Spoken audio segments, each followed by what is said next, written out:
And what happens when Donald Trump turns around and makes the claim, I don't know what Rudy was doing.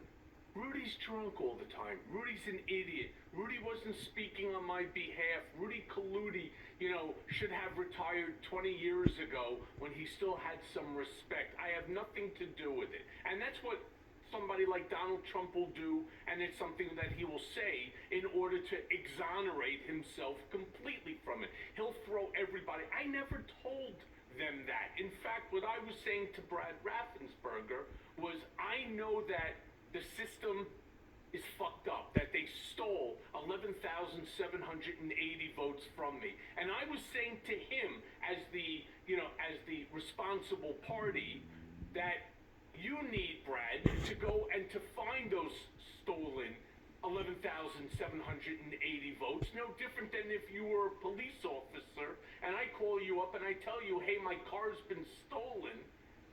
Here's the LoJack location in the general area. Go find my car and retrieve it. So he'll say, my mens rea was not to do something improper, but rather to prove something that I've been saying all along. You see, that's the circular logic that Donald Trump employs.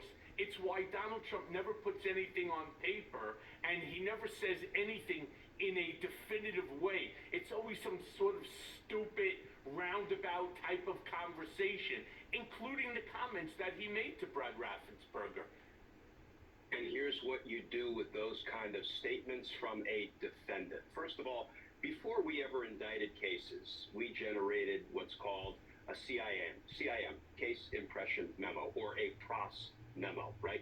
And we strategize. We not only set out all the facts and all the law that applies to the facts as developed in the grand jury investigation, but we strategize. Okay, what could the defendant say in order to undercut our proof beyond a reasonable doubt, or in order to cast doubt on his criminal intent, his corrupt state of mind, his guilty mens rea?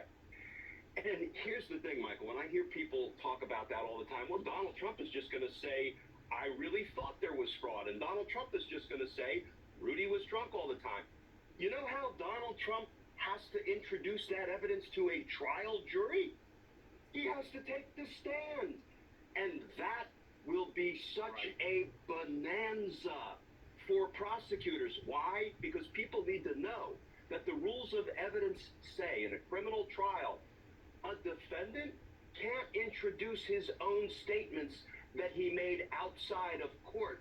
He has to take the stand. Prosecutors can introduce the statements a defendant made outside of court because those are statements of a party opponent.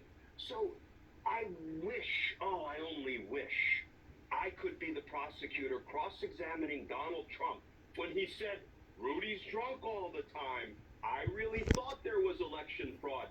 That will make the prosecution's presentation of the case 1,000 times stronger when they are done cross-examining Donald Trump. Could you imagine, how would you turn and say to him at the time, oh, you thought? What was the basis for your thought? What information did you have? Who gave you that information? And I would love to be able to be, sitting. And you don't even ask those open-ended questions. What you do is you ask leading questions and you cram every answer down his throat. Let's talk about what Bill Barr said. Let's talk about what all of your own cabinet officials said. Let's talk about what DOJ said. Let's talk about, you cram it all down his throat, and he looks just as foolish and just as deceitful as we all know he is.